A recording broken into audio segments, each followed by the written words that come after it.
references to the zodiacal forms, as in the Europa, which is the bull Taurus. This different type of changing appearances merely represents the power of this universal agent or principle, which in the course of existence takes upon itself all forms. In some of the Oriental legends, we are told that the Supreme Being always took upon itself male and female aspects in the generation of any kind of creation. Thus, the great deity Brahma, becoming the male and female creature, as in the case, for instance, of the horse and the mare, took upon himself these forms and generated these creatures that then endured forever. But this one life has to take upon itself the positive and negative aspect of every type of creature that it is going to generate. Otherwise, it cannot generate them. And this is one of the principles that lies behind the Greek mythology, which makes it much more interesting when you begin to study the principles involved. The Greeks also recognize that in their order of gods, they had something that must correspond to the various segments of human consciousness. And the Greeks had an order of worlds.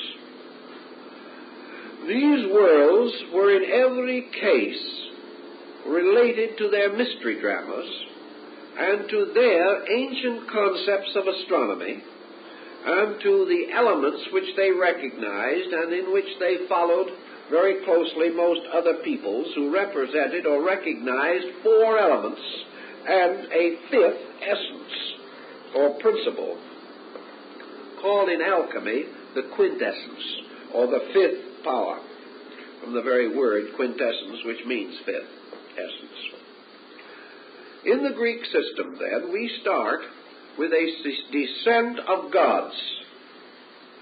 And these gods descending become embodied in terms which are not so different from those of some of the Asiatic philosophies, and we'll try to work out something with them. The first of all is the celestial world. Now, by the celestial world is meant primarily the world of the celestial bodies, known as the Empyrean, or the highest abode, the abode of the luminous beings or star gods that lie at the root of things. This world was ruled over by Apollo, who was more or less the custodian and who rode his chariot through this diffusion as the Lord of the Sun. But the very world, star-spangled and planet-embroidered, through which he moved, was itself the vestment or the flowing robe of the great Hierophant. And whenever the initiate, as Apuleius tells us, in the mysteries of Persephone, passed into the chamber of initiation, he was invested in a garment which seemed to be of one piece and very full, which was slipped over his head and hung down around him on all sides. And on this garment were placed the representations of all of the heavenly and sidereal bodies, so that he was heaven-vestured when he went in to the great mysteries. This celestial region is the atmic plane of Asia, of Asiatic thinking.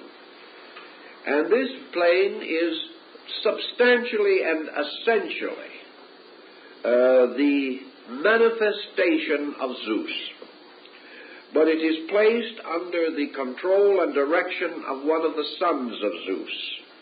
For this son, Helios, or light, then emerges from the dark mystery to bear witness to the hidden Father, who is robed in the vestments of the great mystery, which is star-spangled space.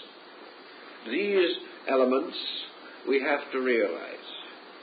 Now, in this mystery in which as yet, Zeus has not moved into objectivity.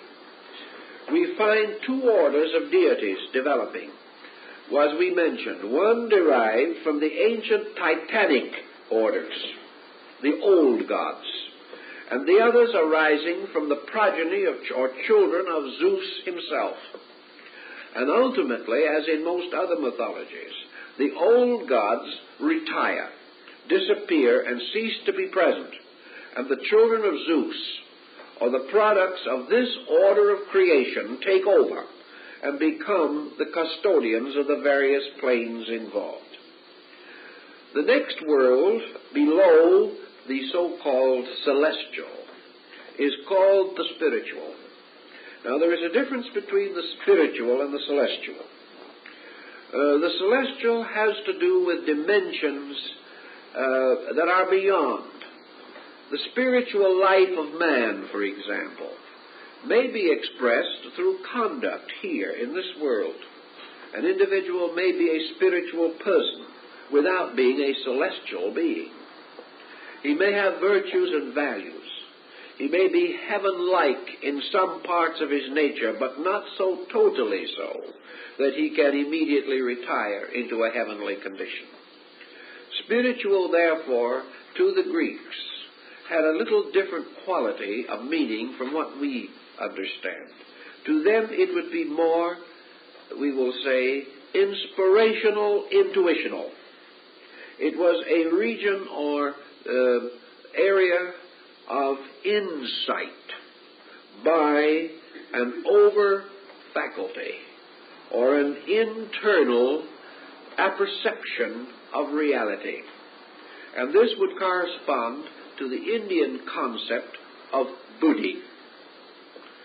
And we will gradually come into the great triad of Indian philosophy, Atma, Buddhi, and Manas.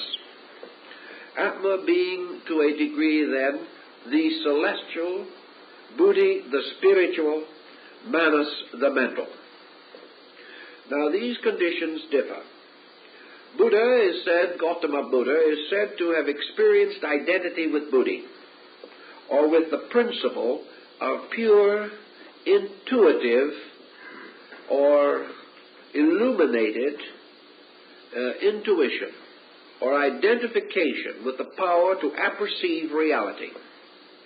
This is supposedly also the idea of the samadhi, which is a spiritual state, but it exists within a celestial universe superior to itself. Now, in the Greek mythology, we might be surprised to try to figure out to whom this would be associated in our quick list of the deities, and we probably would not hit the correct one. But this association was made with Hera, the wife of Zeus, known to the Romans as Juno. Now, in the actual story of the Greek mythology, Hera shares with Zeus in the rulership of the world. Hera is referred to as the goddess governing and protecting the moral life of the world. She is the one with whom Zeus is continually having difficulties whenever he performs any action by means of which he projects a formal creation into existence. His infidelity to her causes constantly her retaliation. And it is the retaliation of the Buddhic intuition against the motions and processes of universal mind that constitutes quite an involved drama on this stage of affairs. We are reminded of the words of Paul that he tells us, when he would do good, evil is ever nigh unto him. The conflict between man's intuitive sense of realities and the eternal demands upon him by the processes of creation are represented by the struggle between Zeus and Hera, or Jupiter and Juno. And yet she is the queen of heaven. She is the ruler of the spiritual region, because she represents pure Buddhic intuition.